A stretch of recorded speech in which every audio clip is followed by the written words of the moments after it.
This is Democracy Now!, democracynow.org, The War and Peace Report. I'm Amy Goodman as we turn to Ferguson, Missouri, where protests are continuing over last month's police shooting of 18-year-old Michael Brown. Tension escalated over the weekend when a Ferguson police officer was shot in the arm in an incident that was unrelated to the protests. A new round of protests erupted Thursday after Ferguson Police Chief Thomas Jackson released a video apologizing to Brown's family more than 6 weeks after he was killed. I want to say this to the Brown family. No one who has not experienced the loss of a child can understand what you're feeling.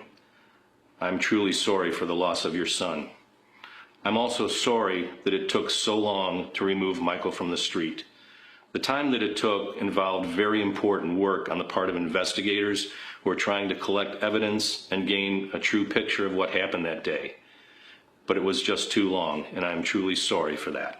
Hours later, Chief Jackson addressed protesters directly as they shouted questions at him.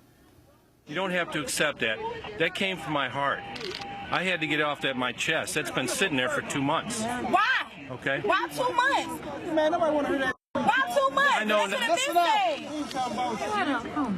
I know. Why you violate sunshine? Why you put on paid leave?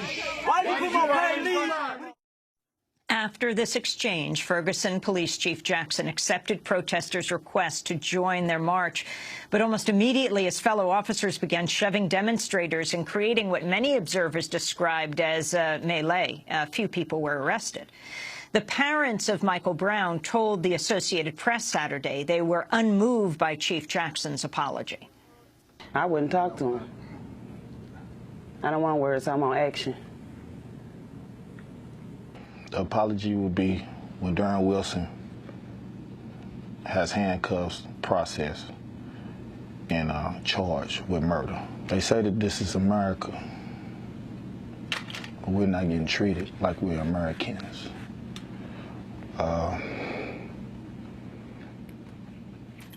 Our fight here is just to open other eyes, to understand how we're feeling and trying to get something done about it.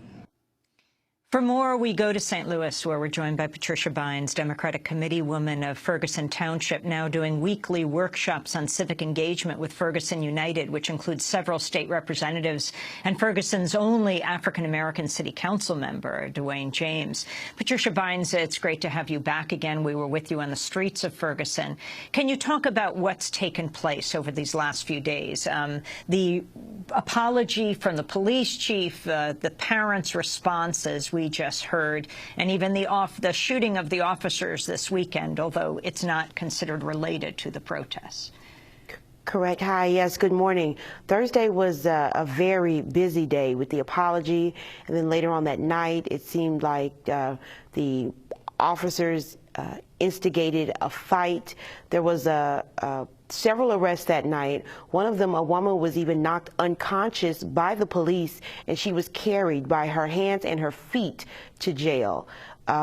So Thursday, after Thursday, it was very apparent that we were going to have a very long weekend. That's exactly what we had. Friday, out on the protest site, it was very silent. It wasn't too much activity, and I think that's because everyone was tired, the protesters and the officers. But Saturday night, when those officers were shot at, which was unrelated to the protest, they were not anywhere near the protest site. Of course, it's horrible that people are shooting at police officers. That's never something that needs to happen. And it's getting very scary. It is raising the tension of the officers and also of the community. So we're not in a very good place. And even last night at the protest, we had what was called a White Allies rally, because we wanted to show that this is not just a black issue. This is a human issue. There were 8 arrests made last night. They dove into the crowd to pick people who they wanted to arrest based on basically prior activity and how they were acting that night. And things are still high. To be clear, one of the police officers who was shot in the arm, he was investigating something at the Ferguson Community Center. Another was not a Ferguson officer, a St. Louis officer who was off duty in his own clothes, in his own car, on the highway, and there was some kind of drive-by shooting that broke the glass, and he was not seriously injured. And again, even the police are saying this is not related. I wanted to ask you about the photo that surfaced last week on social media that allegedly depicts a Ferguson police officer wearing the I Am Darren Wilson bracelet in support of the officer who killed Michael Brown. Missouri Highway Patrol Captain Ron Johnson confirmed the bracelet's existence and said they were a personal statement for the officers wearing them. On Friday, the Justice Department Civil Rights Division sent a letter to Ferguson Police Chief Tom Jackson indicating he had agreed to prohibit Ferguson officers from wearing the bracelets while in uniform and on duty. The letter said Jackson had said he would make sure the other municipal agencies working in Ferguson would prohibit their officers from wearing the bracelets as well. Your response, Patricia Bynes? I certainly agree with that request. We are still having problems here with officers of the law being in proper uniform.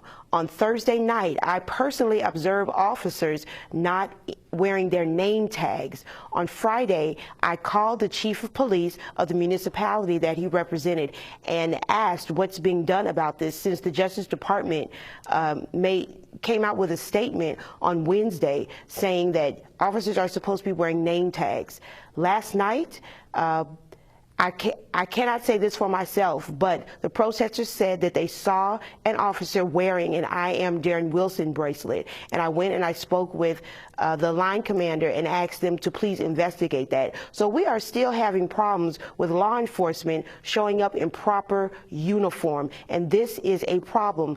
The seriousness of the I Am Darren Wilson bracelets is that it helps just incite and causes tension, which that's not a part of police professional uniform. So what they do on their personal time and how they choose to dress, that's one thing. But when we are in a situation with protesting, that's just not appropriate. And that was a very good call from the Department of Justice. But we're still having problems, and I am personally going to be following up and asking questions. When I see officers without name tags on, I will be calling their chiefs of police and notifying the Department of Justice. I want to also ask you about another protest over a death in police custody. On September 19th in the nearby town of Pagedale, police said they found 21-year-old Kimberly Randall King dead in her jail cell. The death was ruled a suicide, which prompted protests from skeptical family and their supporters. This is her sister, Candace King, and godsister, Rachel West. They said she strangled herself with her shirt. I'm sorry? They said she strangled herself with her shirt. And there's no way. No way. There's no way possible. No way possible. We need answers. We need how. We need why. They're just solid answers. We're not asking for much. We need solid answers. That was Candace King and godsister Rachel West on KMOV. Patricia Bynes, do you know more about this as we wrap up in our last minute? I know that protests are continuing to happen about this incident. I know that the family is saying that it's not like she was suicidal or anything, and she was just brought in for a traffic ticket. So when I see people being knocked unconscious for myself by the police, when I see people being body slammed and bruised, it really makes me wonder the amount of force that's taking place. And we're well past the point of having a serious problem with police enforcement here in the St. Louis County area. And finally, the grand jury decision on whether to indict Darren Wilson, when that will come down? I have not heard anything other than still thinking that there's a chance for that to happen in October, and I feel like it should. I believe that October is a fair enough time frame to give as much to go over as thoroughly and transparently as possible of this evidence, to stop having this community feel like it's Haven't they said held. November or even January, or at least the grand jury would be extended till then? that is what they said. And when they found out how angry it made the community, all of a sudden, Prosecutor Bob McCullough started doing interviews saying that, it's still very possible that we could get something back in early October. Well, Patricia Bynes, I thank you for this update. Democratic Committeewoman of Ferguson Township, who continues to spend her time both in the streets and working on reconciliation in the community and monitoring the police. That does it for our